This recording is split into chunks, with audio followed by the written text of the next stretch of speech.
আমরা এখন শিখব ট। টতে টগর। টগর হচ্ছে এক ধরনের ফুল, টগর ফুল।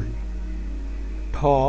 ঠতে ঠেলা গাড়ি। রাস্তায় দেখেছো না ঠেলা গাড়ি, একজন টেনে নিয়ে যায়, এটা হচ্ছে ঠেলা গাড়ি।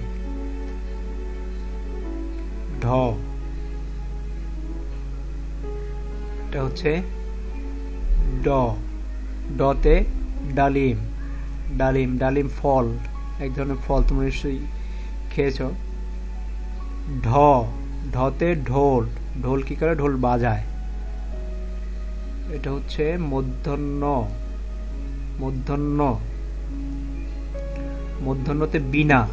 বীণা হচ্ছে এক ধরনের বাদ্যযন্ত্র, গান গাওয়ার জন্য বীণা বাজানো হয়। বীণা, বীণা দেখতে এই যে এরকম, বীণা দেখতে এমন।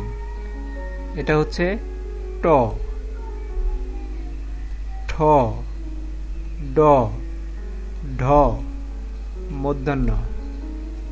চলো আমরা ট, ঠ, ড, ঢ, মূর্ধন্য। টতে হচ্ছে টগর ফুল। টগর, টগর দোলে। ঠতে হচ্ছে ঠেলা গাড়ি, ঠেলা চলে। ডতে হচ্ছে ডালিম খাই। ডালিম, ডালিম খাই। ঢতে হচ্ছে ঢোল। ঢোল বাজাই। মূর্ধন্য হচ্ছে বীণা। বীণা বাজাও কনে সাজাও। বীণা, বীণা বাজাও কনে সাজাও। চলো এখন আমরা দেখি কেমন লিখতে হয়। ট লিখতে হলে এইভাবে একটা দাগ দিতে হবে, তারপর এইভাবে নিয়ে এইভাবে দিয়ে তারপর উপরে দিয়ে একটা ট। তারপর ঠ লিখতে হলে এভাবে নিয়ে এভাবে ঠ। ড লিখতে হলে এভাবে ড। ঢ লিখতে হলে একটা দাগ, তারপরে এইভাবে নিয়ে এইভাবে একটা গোল ঢ। তারপর হচ্ছে মূর্ধন্য, এভাবে নিয়ে লম্বা একটা দাড়ি এখান থেকে এই পর্যন্ত।